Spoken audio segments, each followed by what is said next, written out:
नमस्कार, बहुत स्वागत है आप सभी का। मैं हूं सुशांत सिन्हा।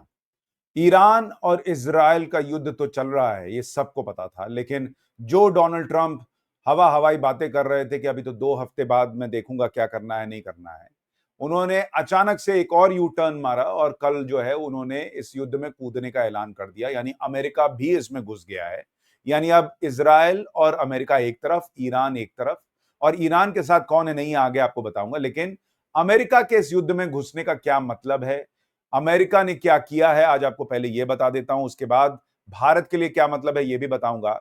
अमेरिका ने ईरान के जो एटमी ठिकाने हैं उन पर बमबारी कर दी है और फोर्डो समेत 3 परमाणु ठिकानों पर उन्होंने हमले किए हैं। अमेरिका ने अपने बम गिराए हैं। कैसे ये हमला हुआ वो सब आज आपको इस वीडियो में दिखाऊंगा और साथ ही ये भी बताऊंगा कि ये कितना खतरनाक है। क्या ये युद्ध अब और बढ़ने वाला है, भारत क्या करने वाला है, इसका भारत पर क्या इंपैक्ट पड़ने वाला है। आज इस वीडियो में बहुत कुछ है। लेकिन आपके हिसाब से क्या अमेरिका ने सही किया नहीं किया इस युद्ध में उतरकर, जरा उसके बारे में जरूर बताइएगा। क्योंकि डोनाल्ड ट्रंप तो अपनी वाहवाही करने से पीछे नहीं रहते। उन्होंने भाई कह दिया कि हमने उनके परमाणु ठिकानों को निशाना बनाया, अब ईरान को शांति के रास्ते पर आ जाना चाहिए, ये डोनाल्ड ट्रंप बोल रहे हैं। हालांकि इसमें भी एक कहानी में ट्विस्ट है कि क्या वाकई में ईरान के परमाणु ठिकाने बर्बाद हुए हैं या नहीं, ये भी आज आपको वीडियो बताऊंगा। तो आप कहेंगे कि भाई ये तो कुछ अलग ही मामला लग रहा है। लेकिन डोनाल्ड ट्रंप क्या कह रहे हैं पहले आपको एक बार उसको सुनवा देता हूं, उसके बाद आगे की बात बताता हूं। With all of that being said, this cannot continue. There will be either peace or there will be tragedy for Iran far greater than we have witnessed over the last 8 days. Remember, there are many targets left. Tonight's was the most difficult of them all, by far, and perhaps the most lethal. But if peace does not come quickly, we will go after those other targets with precision, speed, and skill. Most of them can be taken out in a matter of minutes. तो Donald Trump कह रहे हैं कि भाई हमने हमला कर दिया है, बहुत तगड़ा हमला कर दिया है, अभी बहुत सारे ऐसे अटैक करने बचे हैं, लेकिन हम चाहते हैं कि भाई शांति हो जाए और बातचीत जो है वो की जा सके। अब इसमें एक बड़ा कहानी में दिलचस्प हिस्सा है। डोनाल्ड ट्रंप खुद कह रहे हैं, एक तो सोशल मीडिया पे कंपैरिजन हो रहा है कि जैसे भारत ने किराना हिल्स उड़ाया, वैसे ईरान में फोर्डो अमेरिका ने उड़ाया। जैसे नरेंद्र मोदी टोपी लगाकर आए थे, कैप पहनकर आए थे पहली अपीयरेंस में ऑपरेशन सिंदूर के बाद, वैसे ही डोनाल्ड ट्रंप कैप लगाकर आए। जैसे नरेंद्र मोदी की तस्वीरें आई थी कि वो ऑपरेशन पर नजर रख रहे थे, वैसे ही डोनाल्ड ट्रंप की तस्वीरें आई। यानी डोनाल्ड ट्रंप नरेंद्र मोदी को कॉपी तो नहीं कर रहे, ये सोशल मीडिया पे सवाल उठ रहा है। लेकिन एक सवाल ये भी उठ रहा है कि भाई डोनाल्ड ट्रंप खुद कह रहे हैं कि अभी ईरान में बहुत सारे ठिकाने बचे हुए हैं जिन पर हमला होना है, और ईरान ने कोई सरेंडर नहीं किया है, ईरान ने कोई सीज फायर नहीं किया है, ईरान ने कोई गिड़गिड़ाने का काम नहीं किया जैसा पाकिस्तान ने किया था। फिर भी डोनाल्ड ट्रंप कह रहे हैं कि हम शांति की बात कर लेते हैं, वो हमले रोक रहे हैं। अब सोचिए, राहुल गांधी की परिभाषा से चलिएगा तो इसका मतलब डोनाल्ड ट्रंप ने वहां सरेंडर कर दिया। भाई पाकिस्तान तो हमारे पास गिड़गिड़ाता आया था, तब जाके भारत ने कहा कि चलो ठीक है एक मौका तुमको और देते हैं। तो राहुल गांधी की भाषा में वो भारत का सरेंडर था। अब डोनाल्ड ट्रंप जब रुक रहे हैं कि भाई जो हमारा टारगेट था हमने अचीव कर लिया, अब शांति की बात करते हैं, तो ये राहुल गांधी के हिसाब से क्या है, महा सरेंडर है क्या? राहुल गांधी के बुक से पॉलिटिकल साइंस ना पढ़ लीजिएगा, फेल हो जाएगा सीधा, मैं आपको बता रहा हूं। खैर ये सारी कहानियां तो चलती रहेंगी। अभी फिलहाल ये कहा जा रहा है कि जो अमेरिका ने हमला किया है उसमें 3 ठिकाने थे। फोर्डो, एक तो नाम ही ऐसा रखा है फोर्डो, कोई भी फोड़ दो समझ के फोड़ देगा। नतान्ज और इस्फहान, ये 3 वो इलाके हैं जहां पर अमेरिका दावा कर रहा है कि उसने हमला किया है। लेकिन इस बीच चर्चा भी शुरू हो गई है कि अमेरिका कूद तो गया है युद्ध में, लेकिन वहां पर अब रिसेशन आ सकता है, मंदी आ सकती है। और इसलिए मैंने कहा कि इस वीडियो में आपको समझना चाहिए कि भारत में क्या होगा नहीं होगा। लेकिन अमेरिका में मंदी आने की बातें इसलिए भी हो रही हैं क्योंकि अमेरिका की मीडिया को यह लगता है कि वहां पर आप कूद तो गए, और इसके पहले भी जब आप जो है वो इस तरह से कूदे थे इस तरह के युद्ध में, तो बड़े दिन फंसे रहे और बहुत पैसा बर्बाद हुआ था, जिसकी डोनाल्ड ट्रंप भी आलोचना करते थे। और ईरान कोई रुका नहीं है। आप देखिए इस हमले के बाद ईरान ने जो पलटवार इजराइल पर किया, उसकी कुछ तस्वीरें आपको दिखाता हूं।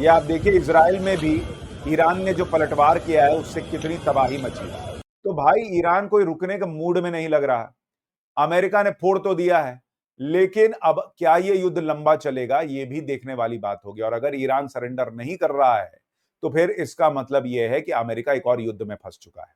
एक और युद्ध में फंस चुका है, इसका मतलब अमेरिका फिर से मंदी की तरफ बढ़ रहा है, जो कि डोनाल्ड ट्रंप की कुर्सी के लिए भी अच्छी बात नहीं।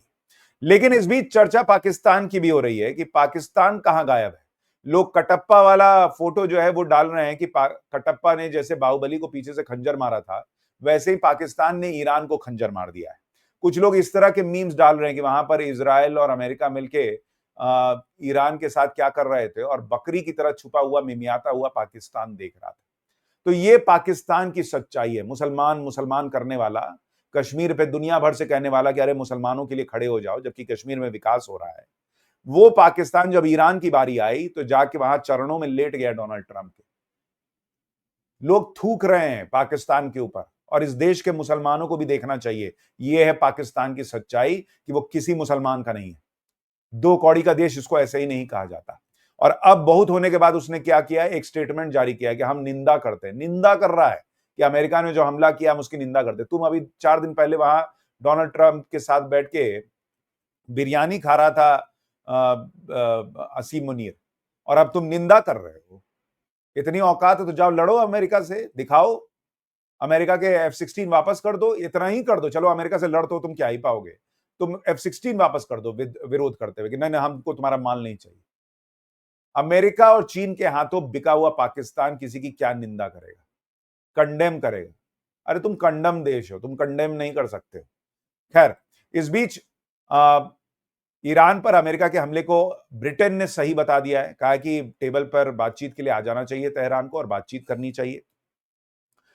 सोनिया गांधी और कांग्रेस पार्टी कह रहे हैं कि बहुत गलत हो गया है ईरान के साथ।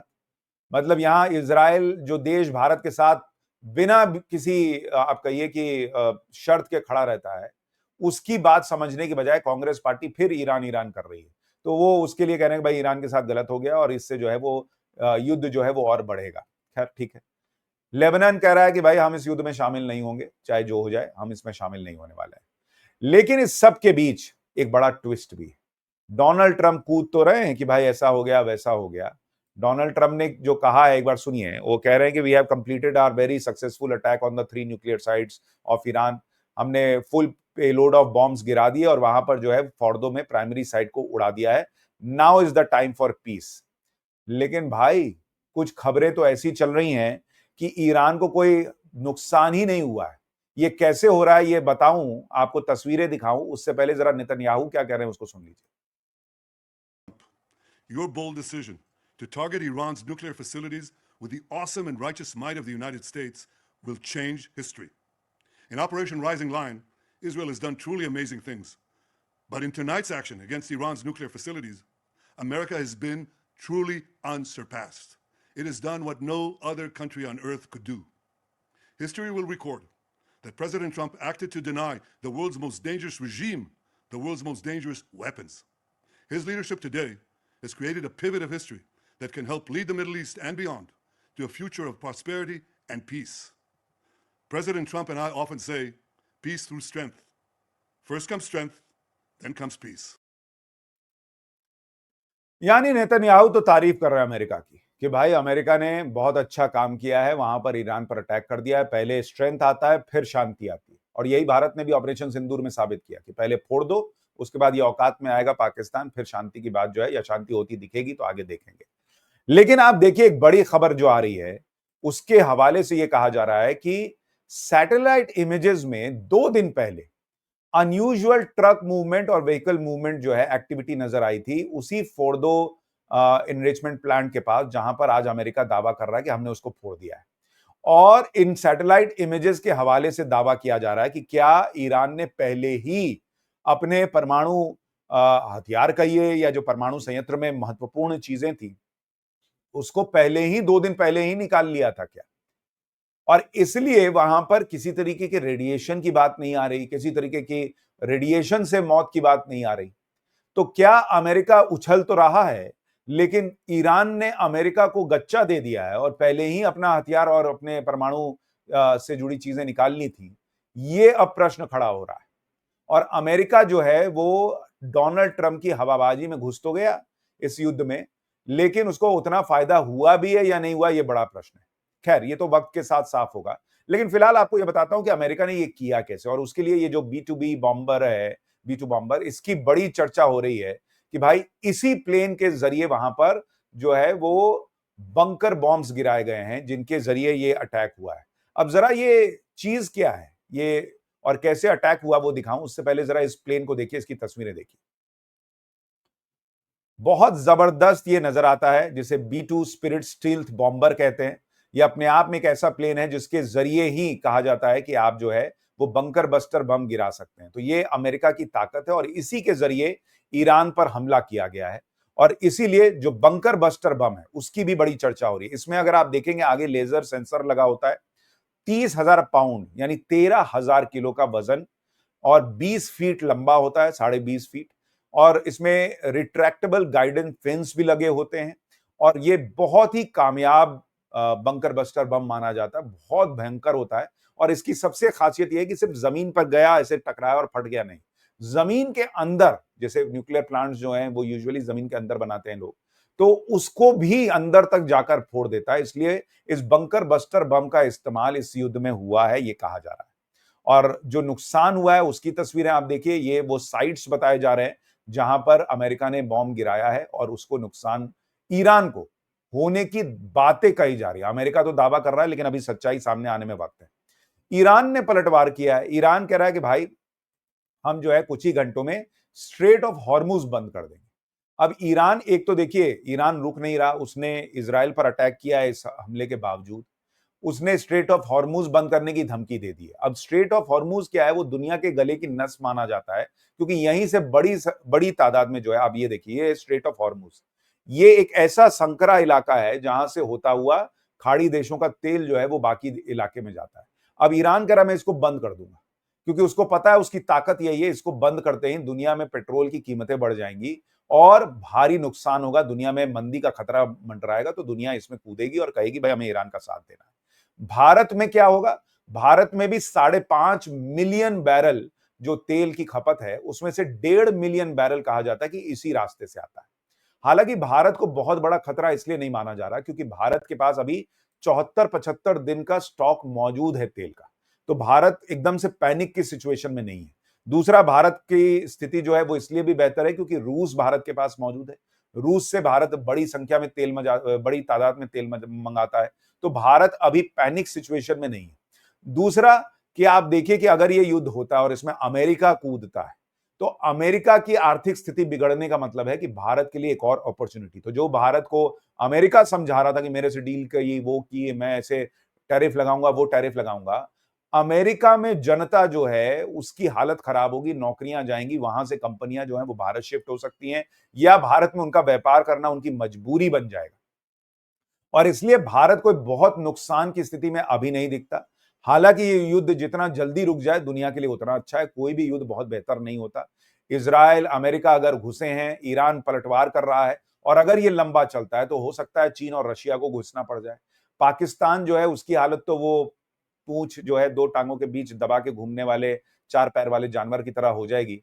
वो किधर ही जाएगा, चाइना उसको उधर से गर्दन मरोड़ेगा कि हमारे साथ खड़े हो, इधर से डोनाल्ड ट्रंप कहेगा कि बहुत मारूंगा, अभी तेरे को बिरयानी खिला के भेजा है ना, तो बहुत मारूंगा आसिम मनीर तेरे को, और यहाँ इंडिया मार ही रहा है। तो पाकिस्तान तो समझिए कि उसके पॉपकॉर्न बन के उछलता रहेगा, वैसी हालत हो जाएगी उसकी। लेकिन फिर भी मैं ये कह रहा हूं कि ये युद्ध बहुत लंबा न चले तो अच्छा है, और दुनिया के लिहाज से भी अच्छा है।